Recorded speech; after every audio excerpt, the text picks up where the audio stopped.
O Egito Antigo floresceu como um dos impérios mais poderosos e ricos da história, celebrado por sua cultura próspera e riqueza inigualável. Os antigos egípcios eram verdadeiros mestres da arquitetura, engenharia e artes, criando monumentos impressionantes que resistem ao teste do tempo.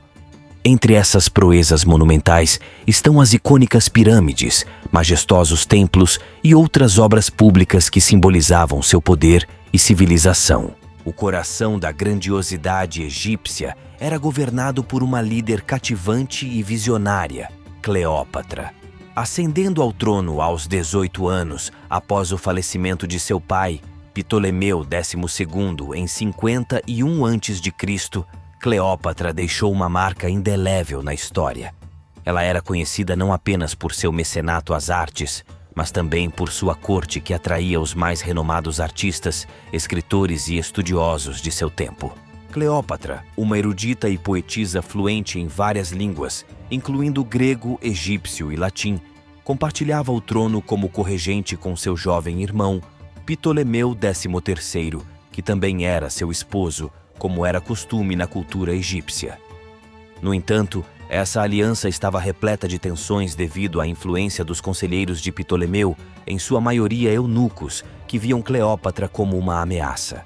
A tensão aumentou quando Cleópatra buscou desempenhar um papel de liderança, entrando em conflito com a nobreza. Embora tivesse o apoio do povo egípcio, que a via como uma líder capaz, seu destino estava nas mãos dos poderosos nobres e políticos. Acabou sendo exilada em Alexandria, enquanto Ptolemeu declarava-se o único governante do Egito.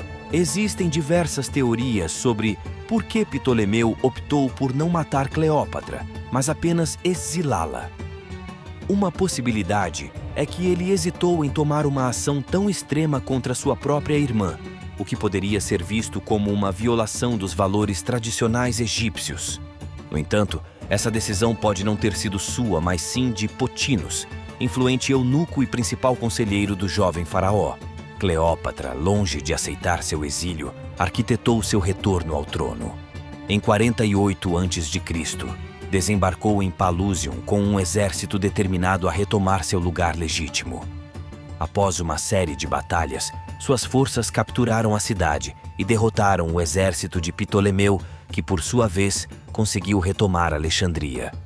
O conflito estava longe de terminar, enquanto, paralelamente, no Império Romano, Júlio César derrotava Pompeu na famosa Batalha de Farsalos, obrigando-o a fugir para o Egito em busca de refúgio.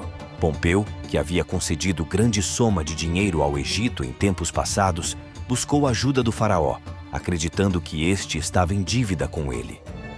No entanto, Ptolemeu reconheceu que Pompeu estava derrotado e tinha sua própria luta contra Cleópatra. Ele almejava ganhar o favor de Júlio César para esmagar a rebelião de Cleópatra, e o caminho para isso foi apresentar a cabeça de Pompeu como um presente chocante a César. No entanto, César ficou furioso ao ver a cabeça de Pompeu, mesmo sendo seu adversário. Isso perturbou a paz entre Roma e o Egito, uma vez que César, apesar de suas diferenças com Pompeu, não tolerou o ato desrespeitoso do faraó. Ele recusou ajudar Ptolemeu em sua luta contra Cleópatra e, em vez disso, buscou uma audiência com a própria Cleópatra. O faraó manteve César sob prisão domiciliar e concordou em liberá-lo apenas se ele se unisse a ele na luta contra Cleópatra. Quando Cleópatra soube da presença de Júlio César, disfarçou-se como uma serva e o visitou para conquistar seu apoio. Sua inteligência e charme a tornaram cativante para César. Ela se revelou a escolha mais política e competente em comparação a seu irmão, e também sua beleza não passou despercebida. A relação entre Cleópatra e César se tornou tanto política quanto pessoal, e eles se apaixonaram. Juntos, eles comandaram o cerco a Alexandria, com as forças de César ajudando o exército de Cleópatra a conquistar a cidade após vários meses de batalhas. Durante o cerco, Ptolemeu foi morto em batalha, possivelmente afogado no rio Nilo. Cleópatra assumiu o controle total do Egito, enquanto César voltou a Roma para resolver a crise de escassez de alimentos que causara agitação na cidade.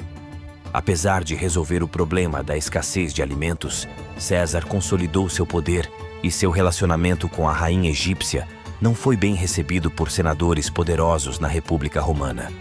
Preocupados com o crescente poder de César e seu potencial para transformar Roma em uma monarquia ou ditadura, os senadores se uniram e, em 15 de março de 44 a.C., assassinaram Júlio César. A notícia da morte de César devastou Cleópatra, não apenas por sua perda pessoal, mas também pela perspectiva de manter uma aliança com Roma. Após a morte de César, Cleópatra se aliou a Marco Antônio, outro aliado de César, para proteger o Egito de interferências romanas. Eles enfrentaram uma guerra contra Otaviano, o filho adotivo de César. No entanto, após uma derrota na Batalha de Ácio, Cleópatra e Marco Antônio recuaram para Alexandria. O cerco a Alexandria continuou, e Marco Antônio cometeu suicídio depois de receber falsas notícias da morte de Cleópatra. Ao saber da morte de Marco Antônio, Cleópatra optou por tirar sua própria vida. Diz a lenda, usando uma serpente venenosa. Sua morte marcou o fim da República Romana e o início do Império Romano, bem como o fim da dinastia ptolomaica que governou o Egito desde a morte de Alexandre, o Grande, em 323 a.C. A história e o legado de Cleópatra continuam a inspirar as pessoas, sendo retratados em inúmeras obras de arte, literatura e cultura popular.